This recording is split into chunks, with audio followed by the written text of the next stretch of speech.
say it? Just introduce yourself. Okay, my name is Journey Myers. I'm a senior at College Hill, and this It's is so my much story. better than the person sitting next to you. Starting freshman year, I didn't really understand the value of school. I would skip classes, never do any homework, and could care less about what I was supposed to be learning. I had depression and anxiety that I allowed to run my schedule, and most days were harder than others. That habit trailed into my sophomore year when I was eventually suspended for listening to a speaker that was prohibited and failing my classes. Shortly after, my school counselor fought for a place at College Hill for me. I finally started to become excited about school. I was surrounded by the friends I started high school with and new teachers that I liked. On March 10th, 2014, the love of my life killed herself, hardly 3 months into being at College Hill. The amount of grief that I felt pushed me over my edge. I could barely remember those few weeks after her death, but I do know that before April, I had tried meth for the first time.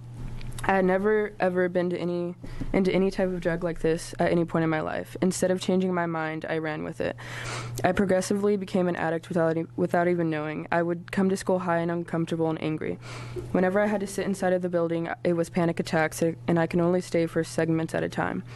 As my drug use continued, I was placed into the after-school online program where I would mainly do testing, and even though it started at 3, it was still too much weight.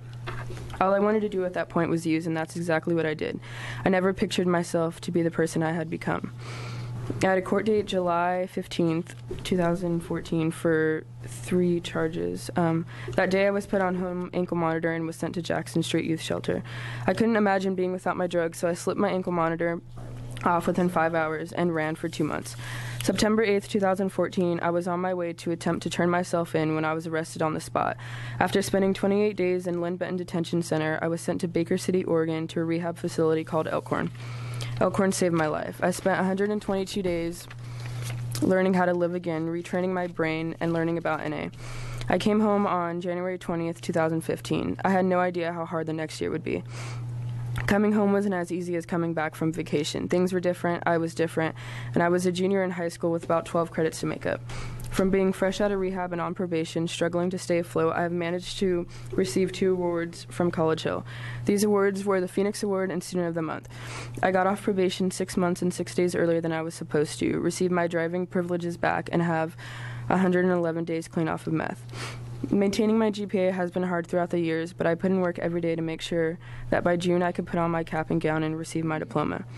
I have no time to be lazy or not care about my education anymore. I want to be able to go to college and become something in this world, not just another statistic.